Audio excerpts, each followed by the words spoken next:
Assalamualaikum warahmatullahi wabarakatuh. Kali ini kita akan membahas mengenai manajemen usaha atau yang dikenal dengan manajemen bisnis. Arti manajemen adalah seni menyelesaikan pekerjaan melalui orang lain. Sedangkan bisnis adalah organisasi yang menjual barang atau jasa kepada konsumen atau bisnis lainnya. Pengertian manajemen bisnis dapat didefinisikan sebagai cara mengelola, mengarahkan, merencanakan, serta mengendalikan jalannya bisnis yang bertujuan untuk mencari keuntungan secara terus-menerus. Tujuan manajemen 1. Mendapatkan hasil maksimal dengan upaya minimum. Tujuan utama manajemen adalah untuk mengamankan hasil maksimum dengan upaya dan sumber daya minimum.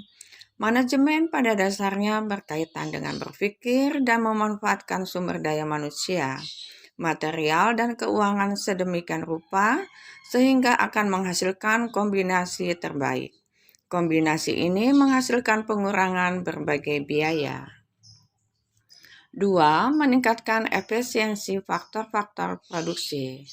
Melalui pemanfaatan berbagai faktor produksi yang tepat, efisiensinya dapat ditingkatkan hingga taraf yang dapat diperoleh dengan mengurangi pembusukan, pemborosan, dan semua jenis kerusakan yang pada gilirannya mengarah pada penghematan waktu, usaha, dan uang yang penting untuk pertumbuhan dan kemakmuran perusahaan. Selanjutnya, kesejahteraan maksimum untuk pimpinan dan karyawan. Manajemen memastikan kelancaran dan terkoordinasi fungsi perusahaan ini pada gilirannya membantu dalam memberikan manfaat maksimum kepada karyawan dalam bentuk kondisi kerja yang baik, sistem upah yang sesuai, rencana insentif di satu sisi, dan keuntungan yang lebih tinggi bagi pimpinan di sisi lain.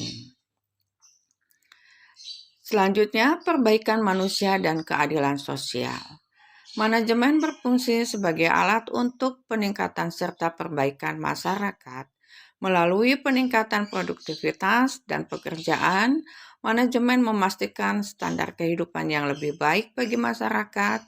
Ini memberikan keadilan melalui kebijakan seragamnya. Unsur-unsur manajemen. Dalam bisnis terdapat 6 unsur yang berpengaruh dalam keberhasilan suatu usaha. Unsur-unsur ini saling berkaitan dan tidak dapat dipisahkan dari satu sama lainnya. Jika salah satu unsur tidak ada atau tidak optimal, maka dapat mempersulit perusahaan dalam mencapai tujuannya. Berikut ini unsur-unsur tersebut. 1. Manusia. Tidak berlebihan rasanya menyebut sumber daya manusia sebagai unsur terpenting dalam manajemen bisnis. Tanpa adanya manusia, perusahaan tidak dapat menentukan tujuan dan menyusun rencana terbaik untuk mencapai tujuan tersebut. Manusialah yang memegang kontrol terhadap unsur-unsur lain dalam bisnis. 2. Uang. Sejak awal mendirikan usaha, uang sudah menjadi salah satu hal paling penting, yaitu paling krusial, yaitu sebagai modal. Selain sebagai alat tukar, uang juga dapat berfungsi sebagai alat pengukur nilai. Keberhasilan suatu kegiatan atau penjualan bisa diukur berdasarkan jumlah uang yang beredar dalam perusahaan.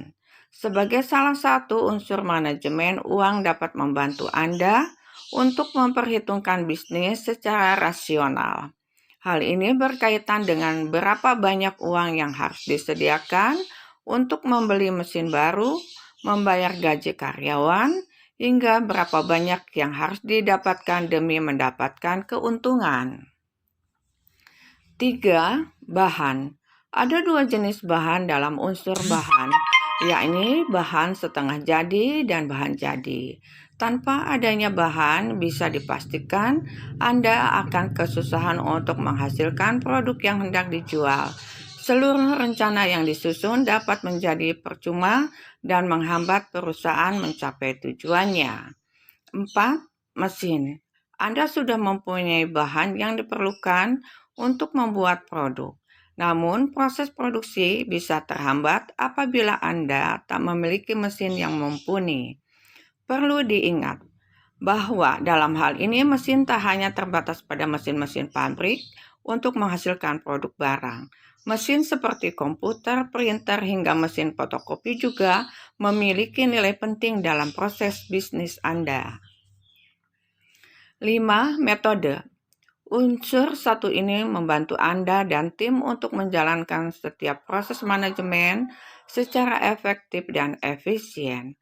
Karenanya, Anda perlu menentukan metode terbaik untuk diterapkan di perusahaan. Dari sini biasanya akan ditemukan kesinambungan antara satu divisi dengan divisi lain, sehingga Anda dan seluruh karyawan bisa bekerja secara berdampingan dengan baik. 6. Pasar. Sebagus apapun kualitas produk yang diciptakan, hal tersebut akan percuma apabila tidak ada demand atau pasar yang memadai. Jika hal tersebut terjadi, kemungkinan besar proses produksi akan berhenti sehingga mengancam kesuksesan perusahaan. Karenanya, Anda juga perlu melakukan pemasaran untuk menarik perhatian target market Anda. Susunlah strategi yang dapat menggait mereka. Demikianlah pembahasan kali ini. Semoga bermanfaat bagi kita semua. Salam sehat, tetap semangat. Assalamualaikum warahmatullahi wabarakatuh.